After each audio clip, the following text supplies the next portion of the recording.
Crystal veteran who served in Afghanistan says it's heartbreaking watching the South Central Asian country fall into the hands of the Taliban.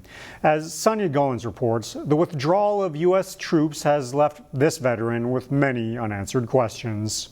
There's me talking to a village elder here. Jim Doughton is commander of the Crystal VFW and served this country for more than 30 years. I was a master sergeant. The veteran did one tour in Afghanistan from 2011 to 2012 with the Minnesota Army National Guard. And I've done 3 tours since 9/11, including Iraq and Afghanistan. Doughton's job was to help improve agriculture in one of the poorest countries in the world. Certainly have compassion when you see how they live, particularly the insecure food situation that they have and trying to provide for their families. The veteran says it's devastating watching the crisis unfold. It is very much so heart-wrenching. You really develop rapport with the villagers as you come in and out, and some of them aren't happy you're there, some are. He's keeping a close eye on what's happening overseas. The biggest thing too is the fear I have for the people that I knew over there. The interpreters I worked with, the villagers I worked with. The Army veteran says he's surprised the Taliban gained control so quickly. I didn't expect it to fall this quick. However, once we pulled the support, the institutions were too much immature to stand on their own yet. And when we abandoned them, it was a matter of time before, once the first one collapsed, that the rest would collapse rapidly. Doughton wants the U.S. government to support the Afghan people who assisted U.S. troops with their mission. Make sure that they are safe and taken care of, that we work with the government as in this transition to ensure that as best we can from the position right now, that they provide a safe and secure environment. And he hopes his efforts in Afghanistan were not in vain. So I really hope that the skills that we did in trying to help provide for the farmers and for their families in the villages is what endures behind this on a humanitarian level. In Crystal, Sonia Goins, CCX News. Osseo area schools have joined the growing list of districts to implement a mask mandate for the upcoming school year.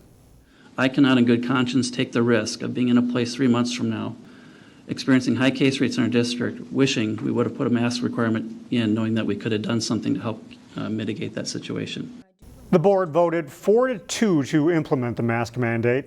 It takes effect September 8th, requiring students, staff, and visitors to wear face coverings inside district facilities, regardless of vaccination status. However, some board members criticized the decision and called it a, quote, massive overreach. Our kids are experiencing a profound loss of freedom, and most of our families have indicated that they will leave our district if we make this a mandated requirement. District officials say there will be exemptions made for certain people. A former Brooklyn Park deputy police chief is now on the job as the city of Edina's new police chief. Todd Milburn served for nearly 30 years in the Brooklyn Park Police Department, working his way up the ranks. He served as deputy chief since 2014. He also helped lead community engagement efforts in Brooklyn Park, which included switching out his police uniform for a soccer jersey for a friendly match with diverse members of the community. Milburn was sworn in this week as Edina's chief. A local grocery store made it a day to remember for a longtime employee. Roger Olson is retiring after managing Almsted's Fresh Market for the past 21 years. The happy retirement send-off was complete with a table display, cake, and time to connect with customers and colleagues. Closing the chapter on his long grocery career is bittersweet for Roger and those working alongside him for so many years. It's extremely emotional, and normally I'm not an emotional person, but you know, when you realize, you know, that's the last day or whatever, it's really difficult. And when I look at the customers, you know, that you've seen in the short time you've been here, when I think about all the young people that have been here. Roger has been my backbone. He's been just the best mentor and somebody I've looked up to my whole life and somebody I still respect and love every single day. Roger is looking forward to spending more time with his wife during his retirement and says he won't be a stranger to his Almsted family. The Minnesota State Fair starts next week. It's back to school for many in just over 2 weeks. Where has the time gone, right? Well, Neil Persley shows us how to take advantage of that remaining time of summer in today's Weekend Showcase. We are halfway through August and staring at the backside of summer. So what are you going to do with those precious few weekends and beautiful days that you have left?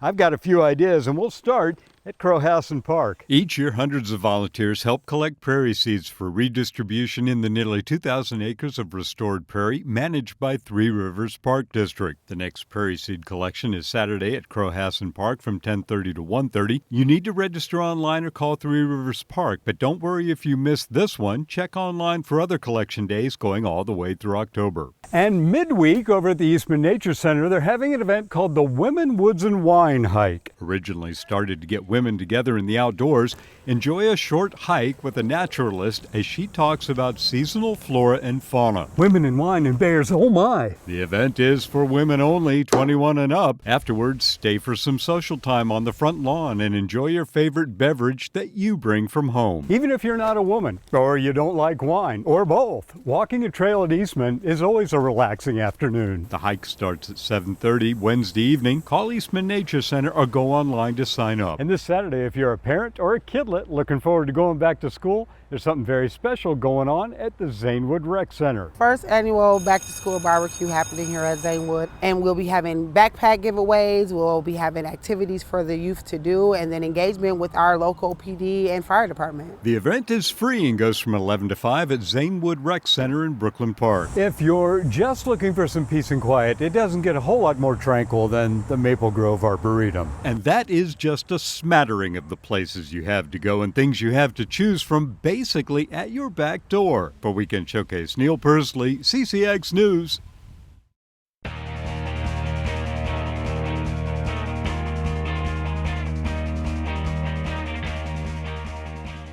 Practices for the high school football season started this week. We'll have previews of each local team heading up to their season openers. Here's Jay Wilcox with a look at the Cooper Hawks. It's hot. That describes the weather and the prospects for the Cooper football team this fall. The Hawks are thrilled to be back in a more normal time frame for the start of practice. It feels amazing. I cannot wait until our first game. I can't wait for all the fans to come back. We finally get to have full capacity. We can have as many fans as we want. Hopefully it's a great season. Cooper returns 9 starters on offense and 5 on defense. Senior quarterback Joe Russell enters his 3rd season as a starter after being named District Offensive MVP the past 2 seasons. Running back Camden Royal could be one of the metro area's best. Receivers David Connors and Dante Williams should be very good. And massive junior tight end and defensive end Jackson Howard is among the nation's best in his class. So it won't be 1 or 2 stars doing everything. The best thing about having a lot of good players on the team is you can get the ball around to other people, and especially on defense, it's not going to be just certain people getting a lot of tackles. I think everybody on my team, even the corners, are going to get some work in today. So, sorry, not today, but during the season, we got some boys that lay wood. So.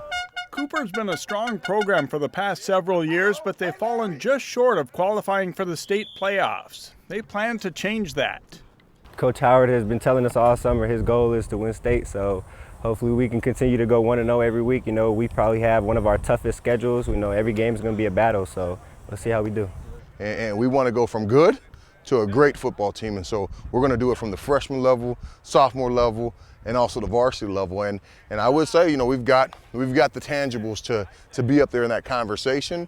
We've always come second. I mean, we're good at second. Now it's about these young men and women on the team understanding that second is the first loser for us. We want to do the next. We want to be great, and we want to grind. We want to do the little things. Buckle up for what could be a very memorable year for Cooper. Jay Wilcox, CCX Sports. Thanks, Jay. There are several strong high school soccer programs in the area. We visited one team this week that should be a contender for conference and section titles. Numbers are up for the Champlin Park boys soccer program, and the Rebels have a new head coach. Brady Hicks takes over after spending 12 seasons coaching the men's and women's soccer teams at Anoka Ramsey Community College. I took last year off because of the pandemic, so I was just home with my family, spending some time with them, and I always knew I was going to come back out. Didn't know exactly what I was going to come back out and do. And then I knew some of the boys that were on this team, having coached them previously for some club stuff, and this job came up. I decided it seemed like a relatively good fit, so I applied and was fortunate enough to get it. The Rebels finished a pandemic-shortened 2020 season with a 12-2 record. 10 guys who saw at least some varsity playing time a year ago are back. We got a lot of good boys out here. We're going to be really deep this year. Got a lot of top-end talent as well, and we'll be good again this year. The numbers have been really good. We're sitting at about 100 players, which is fantastic. That's a huge program. And then the depth has been really good. Obviously, there's some top-end players that can play and will have a big impact on us, but we go down to about player 30 with real quality, which is nice. Among the returning players are All-State forward Leo Kana, who averaged better than a goal a game a year ago. Also back are forward Sylvester Doe and midfielders Caden Vanar, Cullen Moore, and Cole Brideson. It's a team that should excel on the pitch again this fall. We're all excited to play again this year, hoping to build even more on last year, even though we did win a lot of games. We're looking to do the same thing again this year and just hope for another good season. The Rebels open the season next Thursday at home against crosstown rival Park Center. I know they lost a decent amount of seniors, so did we, so I think it should be pretty even again. We're going to have to go out and compete just like every year. It should be a good rivalry. That's all for sports. I'm John Jacobson. Find more prep sports games and highlights at ccxmedia.org and follow us on social media.